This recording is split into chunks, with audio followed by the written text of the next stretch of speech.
Hello friends, welcome to my channel. बहुत लोगों को ये डर बना हुआ है कि उनको कोरोना से तो वो ठीक हो गए, कहीं ऐसा तो नहीं है उनको आगे चलकर म्यूकोरमाइकोसिस जैसी सिचुएशन का सामना ना करना पड़े। रोजाना मेरे पास भी 5 से 6 कॉल ऐसी आ जाती है जिसके अंदर कि उनको ये लगता है कि कहीं उनको म्यूकोरमाइकोसिस जैसी सिचुएशन ना हो जाए। क्योंकि फ्रेंड्स, टीवी चैनल्स मीडिया के अंदर में एक बहुत ही एक डेंजरस पिक्चर दिखाई जाती है म्यूकोरमाइकोसिस की, जिसमें कि लोगों को ये बताया जाता है कि अगर आपको म्यूकोरमाइकोसिस हो जाए तो ट्रीटमेंट में आपकी नाकें निकाल ली जाएगी, आपकी आंखें निकाल ली जाएगी और आपकी एम्पुटेशन यानी कि जिस ऑर्गन में भी म्यूकोरमाइकोसिस हो जाता है उस ऑर्गन को काट लिया जाएगा। तो लोगों को इतना ज़्यादा डर लग जाता है कि वो तुरंत ही कुछ भी अगर उनको लक्षण दिखते हैं वो अपने डॉक्टर के पास में फ़ोन करना स्टार्ट कर देते हैं। फॉर एग्जाम्पल, अगर उनको थोड़ी बहुत भी नेजल ब्लॉकेज हो जाती है या हल्का पुल्का उनको सिर में दर्द हो जाता है तो तुरंत ही वो अपने डॉक्टर के पास में फ़ोन करने लग जाते हैं कि सर, हमें म्यूकोरमाइकोसिस हो रहा है, हमें बचाइए, हमें क्या करना चाहिए। तो फ्रेंड्स, मैं आपको एक चीज़ बताना चाहूँगा कि म्यूकोरमाइकोसिस कोई एक नई डिजीज़ नहीं है कि एकदम से ये कोविड-19 की तरह कोई नई बीमारी आपके आगे आ गई है। म्यूकोरमाइकोसिस एक बहुत पुरानी बीमारी है, डॉक्टर्स को इसके बारे में बहुत सालों से पता है, तो आपको पैनिक नहीं होना है। मेरे जितने भी कलीग डॉक्टर्स हैं उनका ये कहना है कि पिछले 1 साल के अंदर में ये जो रेयर बीमारी है उसके केवल 40 से 50 केस ही उन्होंने देखे हैं। तो ये काफ़ी एक रेयर बीमारी है क्योंकि पैंडेमिक सिचुएशन है फ्रेंड्स। ऑब्वियसली बात है, बहुत सारे लोगों को इन्फेक्शन होता है और उस इन्फेक्शन के अंदर में वो लोग भी आते हैं जिनको पहले से ही कोई कोमोर्बिडिटीज होती है, यानी कि पहले से उनका इम्यून सिस्टम काफ़ी ज़्यादा वीक होता है। फॉर एग्जांपल, उनको HIV इन्फेक्शन हो सकता है, क्रोनिक किडनी डिजीज हो सकती है, अनकंट्रोल्ड डायबिटीज उनको हो सकती है, या फिर कोविड-19 के ट्रीटमेंट के दौरान में उनको काफ़ी लंबे टाइम के लिए स्टीरॉयड दी जा रही हो, या फिर उनको high flow nasal oxygen therapy दी गई हो, लंबे समय के लिए उनको आईसीयू में रखा गया हो, वेंटिलेटर पर रखा गया हो। ऐसे पेशेंट्स के अंदर में भी बहुत ही स्मॉल परसेंटेज ऐसे लोग होते हैं जिनको कि म्यूकोरमाइकोसिस होने के चांसेस हो जाते हैं। तो आपको इतना ज़्यादा पैनिक नहीं होना चाहिए कि थोड़ी बहुत भी नेजल ब्लॉकेज हो जाए तो आप अपने डॉक्टर के पास में फ़ोन करना स्टार्ट कर दें कि कहीं हमें म्यूकोरमाइकोसिस ना हो गया हो। अब चलिए फ्रेंड्स, मैं बात करता हूँ म्यूकोरमाइकोसिस की। जैसा कि मैंने आपको पहले ही बताया कि म्यूकोरमाइकोसिस कोई नई बीमारी नहीं है। म्यूकोरमाइकोसिस एक तरह की फंगल डिजीज है, यानी कि ये फंगस से होता है। जैसे कि बैक्टीरिया और वायरस एक माइक्रो ऑर्गेनिजम्स हैं, वैसे ही फंगस एक तरह का माइक्रो ऑर्गेनिज्म होता है जिससे कि हमें म्यूकोरमाइकोसिस हो जाता है। अब ये जो फंगस होता है फ्रेंड्स, ये हमारे एटमॉस्फेयर में एबुडेंस यानी कि बहुत ही ज़्यादा मात्रा में पाया जाता है। तो आपको ये लगेगा कि यार, ये फंगस इतनी एटमॉस्फेयर में इतना ज़्यादा है तो इतने कम लोगों को ही क्यों होता है, इतनी रेयर डिजीज क्यों है।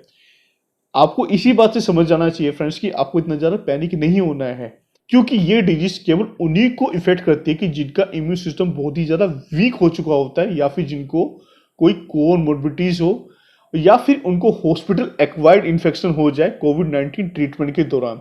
इसलिए कहा जाता है कि SOPs यानी कि स्टैंडर्ड ऑपरेटिंग प्रोसीजर का एक तरह से पालन करना चाहिए हॉस्पिटल्स के अंदर में। हॉस्पिटल एक्वायर्ड इन्फेक्शन भी एक बहुत मेजर रीजन होता है म्यूकोरमाइकोसिस होने का। बहुत सारे डॉक्टर्स का यह मानना है कि प्रोलॉन्ग यूज ऑफ स्टीरॉयड के कारण इम्यून सिस्टम कंप्रोमाइज हो जाता है पेशेंट्स का, जिसके कारण कि उनको म्यूकोरमाइकोसिस होने के चांसेस बढ़ जाते हैं।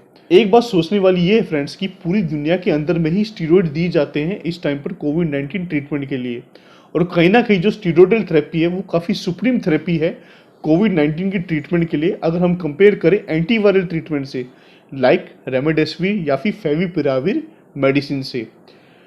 तो उन सारे देशों के अंदर में तो इतने सारे केसेस नहीं आए हैं पोस्ट कोविड म्यूकोरमाइकोसिस के। तो ऐसा क्या है कि हमारे देश के अंदर में ही 100 से 150, हालांकि जो क्वांटिटी है वो काफ़ी कम है। अगर मैं इंडिया जैसे देश की बात करूं जिसकी की पॉपुलेशन बहुत ज़्यादा है, तो इंडिया में स्टीरॉयड को क्यों जिम्मेदार माना जा रहा है कि हो सकता है कि स्टीरॉयड के कारण ही म्यूकोरमाइकोसिस के केसेस आए हैं इंडिया के अंदर में।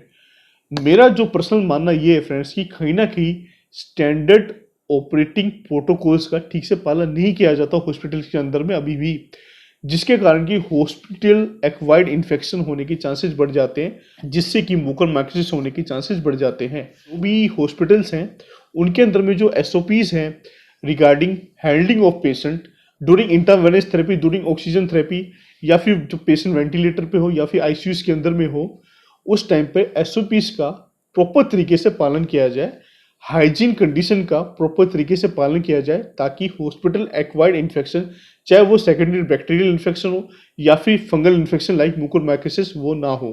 तो चलिए बात करते हैं फ्रेंड्स कि म्यूकोरमाइकोसिस के लक्षण क्या क्या हो सकते हैं।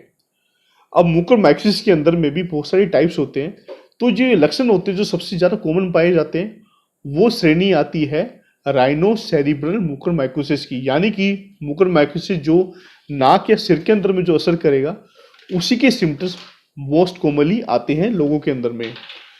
म्यूकोरमाइकोसिस वैसे बहुत टाइप्स की होती है, लाइक डिसेमिनेटेड म्यूकोरमाइकोसिस जो कि बहुत खतरनाक होती है, जिसकी की मोर्टेलिटी 90% होती है, यानी कि अगर वो म्यूकोरमाइकोसिस किसी को हो जाए तो 90% लोगों की डेथ हो जाती है।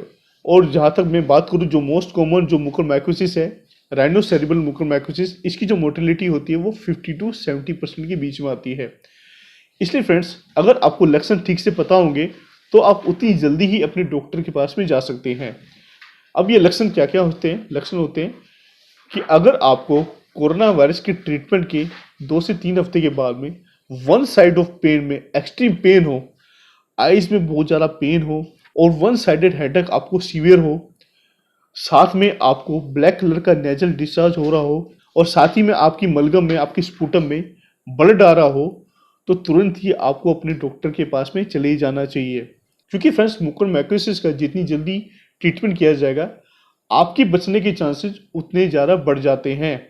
और उम्मीद ये की जाती है कि जितनी जल्दी आप ट्रीटमेंट स्टार्ट कर देंगे, उतनी ही जल्दी जो चांसेस होते हैं, जो एक भयानक तस्वीर जिसके बारे में मैं आपको बता रहा था कि नाकें निकाल देते हैं, आंखें निकाल देते हैं, उससे काफ़ी हद तक बचा जा सकता है। ट्रीटमेंट में इसके अंदर में इंजेक्शन लगाए जाते हैं एम्फोटेरिसिन बी के। तो ये जो लक्षण होते हैं मैक्सिमम मैंने आज बात करी है आपको राइनोसेरिब्रल म्यूकोरमाइकोसिस के, यानी कि नाक और सिर में अगर म्यूकोरमाइकोसिस हो जाता है तो उसके लक्षण क्या क्या होंगे। अब पल्मोनरी म्यूकोरमाइकोसिस भी आपको हो सकता है, जिसमें कि बहुत ही ज़्यादा एक्सट्रीम ब्रेथलेसनेस होती है, जो कि जा नहीं रही होती है। कोविड-19 तो आपका नेगेटिव आ जाता है, उसके बावजूद भी आपको एक्सट्रीम ब्रेथलेसनेस हो रही होती है। अब उसके कॉजेस फाइब्रोसिस भी हो सकता है, लेकिन म्यूकोरमाइकोसिस भी कहीं ना कहीं उसका रीजन हो सकता है।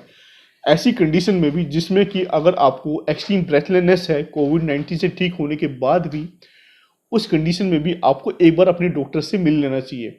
अब एक कैटेगरी मैं और बता देता हूं, जिसको बोला जाता है कुटेनियस म्यूकोरमाइकोसिस, यानी कि अगर आपकी स्किन में कहीं कट होता है या कोई पहले से कोई घाव हो और आप कोविड-19 से ठीक हो चुके हो, लेकिन ड्यू टू डायबिटीज देखने में आता है कि लोगों के घाव ठीक से नहीं बढ़ते हैं, तो ऐसे पेशेंट को भी म्यूकोरमाइकोसिस होने के चांसेस होते हैं, खासकर कुटेनियस म्यूकोरमाइकोसिस, जिसमें कि स्किन के आसपास में बहुत ही पेनफुल अल्सर बन सकते हैं और ब्लैकी डिस्चार्ज उसके अंदर में होना स्टार्ट हो जाता है। तो ऐसे लोगों को भी तुरंत डॉक्टर के पास में चले जाना चाहिए।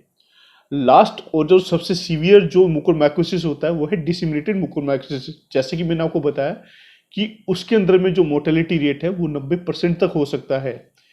इस म्यूकोरमाइकोसिस के अंदर में जो म्यूकोरमाइकोसिस होता है वो आपकी पूरी बॉडी ऑर्गन में फैल जाता है, और जब एग्जामिनेशन किया जाता है तो हर एक बॉडी ऑर्गन में कहीं ना कहीं म्यूकोरमाइकोसिस की हाइफिया प्रेजेंटेशन दिखती है आपके ऑर्गन्स के अंदर में। थोड़ी सी टेक्निकल टर्म होगी, कहने का मतलब ये है कि डेसिमिनेटेड म्यूकोरमाइकोसिस में भी बॉडी ऑर्गन्स में फैल जाता है, जिसमें कि 90% चांस है कि पेशेंट की डेथ हो जाए। डायग्नोसिस के अंदर में इसके अंदर में बायोप्सी की जाती है, क्योंकि जो स्वैब टिश्यू टेस्ट होते हैं वो मोस्टली रिलायबल नहीं होते। इसलिए अगर आपको म्यूकोरमाइकोसिस जैसे सिम्टम्स होते हैं तो आपके डॉक्टर्स आपकी बायोप्सी करते हैं, जहाँ जहाँ भी उनको ये म्यूकोरमाइकोसिस के सिम्टम दिखने स्टार्ट होते हैं। कोविड-19 के अंदर में एक रीजन ये है फ्रेंड्स की कहीं ना कहीं क्लोटिंग ज़्यादा होनी स्टार्ट होती है बॉडी के अंदर में, जिसके कारण कि डी डाइमर भी बहुत ज़्यादा बढ़ जाता है। तो उसके अंदर में ये देखने में आता है कि कहीं ना कहीं हाइपोक्सिया जैसी सिचुएशन होने के कारण में टिश्यू की जब डेथ होनी स्टार्ट होती है तो वहाँ पर म्यूकोरमाइकोसिस के लिए एक फेवरेबल इन्वायरमेंट बन जाता है, वहाँ पे जाके अपने आप को असेंबल करके बॉडी में फैलने का। तो फ्रेंड्स, मैं उम्मीद करता हूँ कि म्यूकोरमाइकोसिस के बारे में जो मैंने आज ये वीडियो बनाई है वो आपके लिए काफ़ी यूजफुल साबित होगी। अगर आपको ये मेरी वीडियो यूजफुल लगी हो तो प्लीज़ इसको लाइक एंड शेयर जरूर कर दीजिएगा, and if you want to support me then please subscribe my channel. Thank you friends.